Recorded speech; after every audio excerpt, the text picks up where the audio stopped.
Alessandra Araújo, 15 anos, assassinada a facadas porque recusou um pedido de namoro de um colega de escola.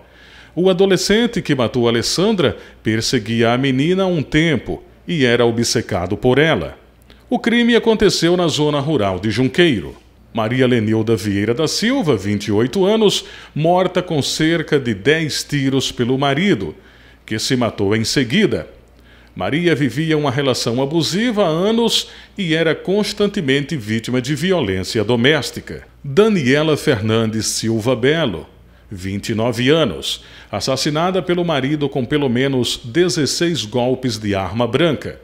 Daniela foi morta na frente dos filhos, de 3 e 5 anos, e nos últimos meses vinha sofrendo com um ciúme doentio do marido, mesmo que não desse nenhuma razão para isso. Maria Aparecida Silva Bezerra, 54 anos, esfaqueada até a morte pelo marido.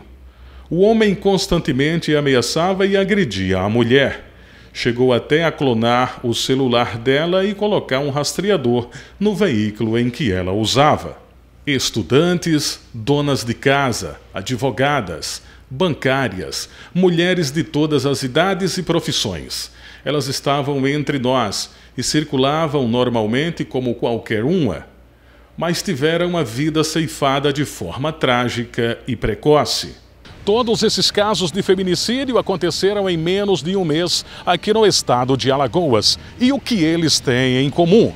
Foram motivados pelo ciúme, possessividade do homem sobre a mulher, sentimentos esses provocados pelo machismo e que geram crimes como esses, assim Brasil afora. Por que a gente naturaliza tanto práticas machistas e de violência desde muito cedo, sabe? Quando as crianças elas são estimuladas, quando os meninos eles são estimulados a paquerar a menina e ter ela como posse, como minha, a minha namoradinha. Então desde muito cedo ele entende que ela é minha, é posse. E o adulto ri, acha engraçado e é bonito. Porque os jovens, eles serão os promotores das ações que esses adultos estão tendo hoje.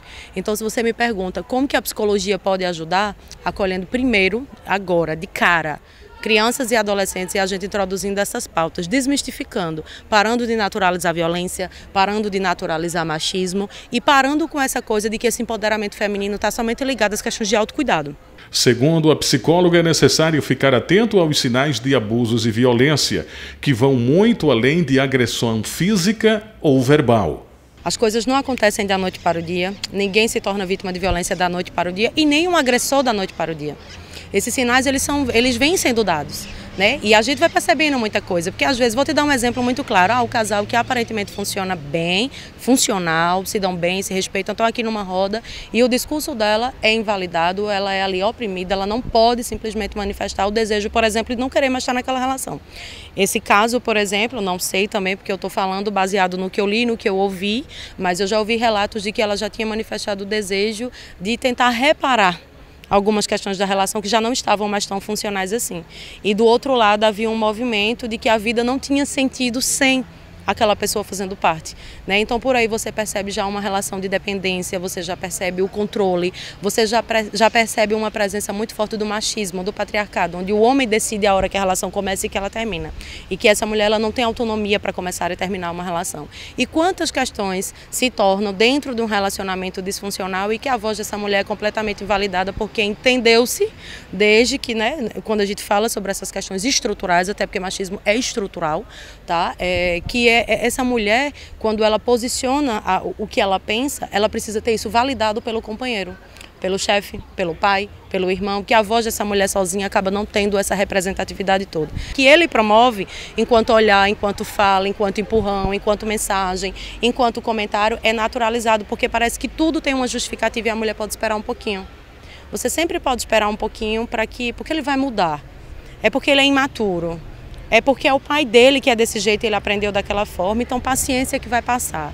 Então, diante de tantos pedidos de paciência, para que as mulheres silenciem e esperem o processo de mudança acontecer, elas têm se tornado cada vez mais doentes do ponto de vista de saúde mental, dependentes de medicação e sendo diagnosticadas. Depressão, transtorno de ansiedade e tantos outros transtornos aí que estão diretamente ligados a essas situações que acabam por influenciar no desenvolvimento desses transtornos. E ao ponto de serem mortas por por tudo isso. E ao ponto de serem mortas porque a sociedade naturaliza o que não é para ser naturalizado.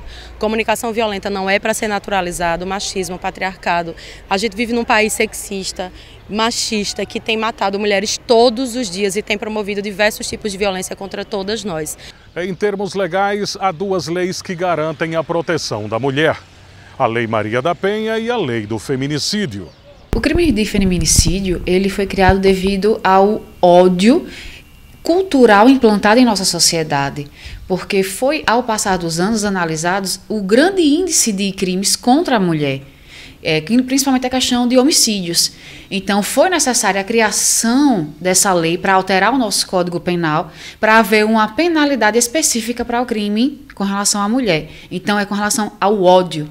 Quando existe ódio pelo fato da pessoa ser uma mulher, é caracterizado o crime de feminicídio. Eu digo que o Brasil, ele é o país mais legalista que existe, possui as leis mais perfeitas.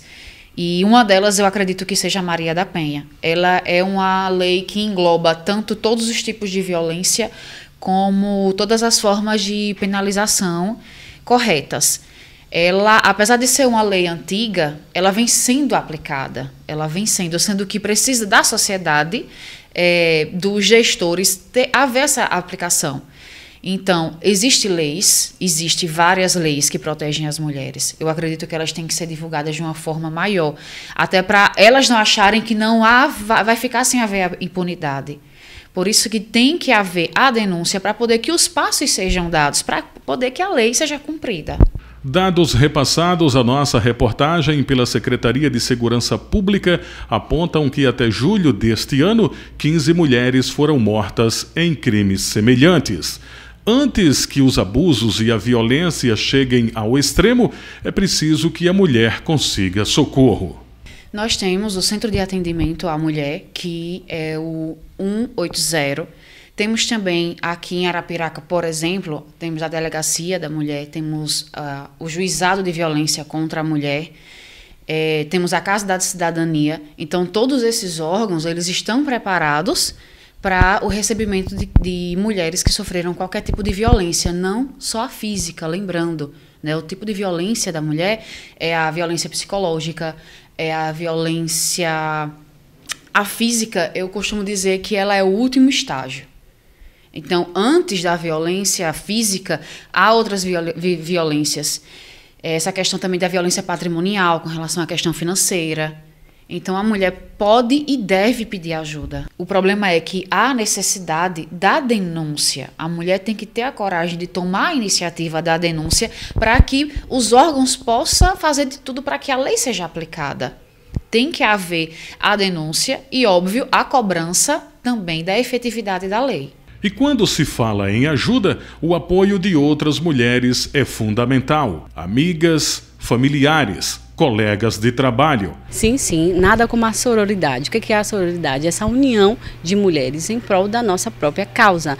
Então é necessário, é extremamente importante que a gente consiga se unir em torno dessa questão. Então o que é o coletivo das mulheres alagoanas no Agreste? É um grande movimento que inclui aí diversas instituições. Então a gente está bem feliz porque a gente consegue de fato articular isso aí. Porque assim, é um movimento bem geral que consegue articular diversos setores da sociedade, tanto organizações como o setor público. A Secretaria de Assistência Social está com a gente tem representantes do Conselho da Mulher. Então, enfim, a gente consegue articular toda essa luta, tá, num único grupo, embora cada grupo tenha a sua especificidade, cada grupo trabalha aí em prol, tá, desse desenvolvimento da mulher, como é o caso, por exemplo, do grupo As Desmedidas, que a gente leva, então, para a população temas que levem assim, a sério essa questão da valorização feminina. A filósofa e coordenadora do Coletivo de Mulheres Alagoanas no Agreste destaca a participação dos homens no debate sobre a violência contra a mulher e o machismo, para que todos juntos possam refletir sobre as ações que precisam ser feitas para mudar essa realidade.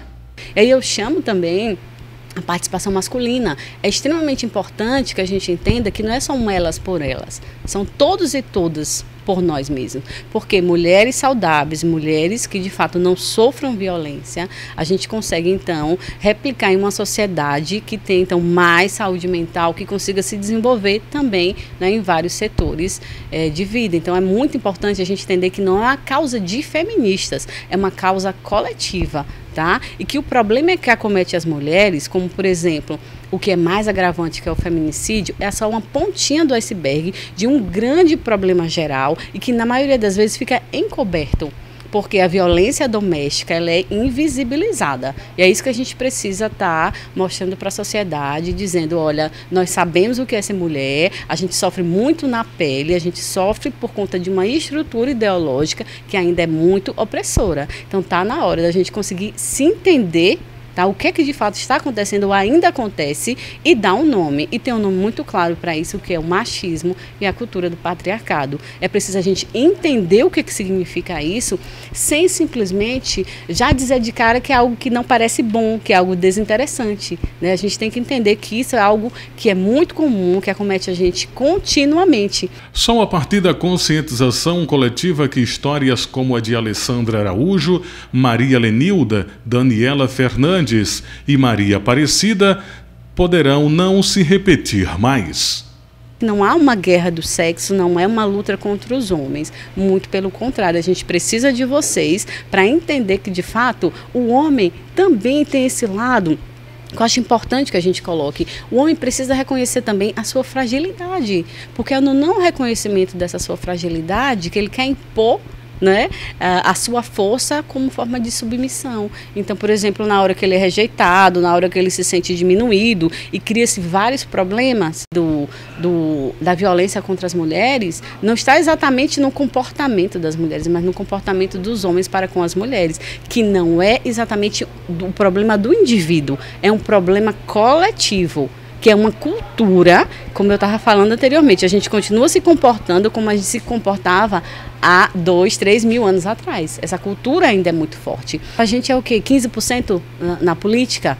A gente está muito aquém ainda de uma representatividade e de uma efetividade de uma coisa que é muito importante, a gente entender que, de fato, a mulher ela pode chegar onde ela quiser. Então a gente tem esse discurso, mas na prática a gente encontra uma série de barreiras que nos é limitante. Certo?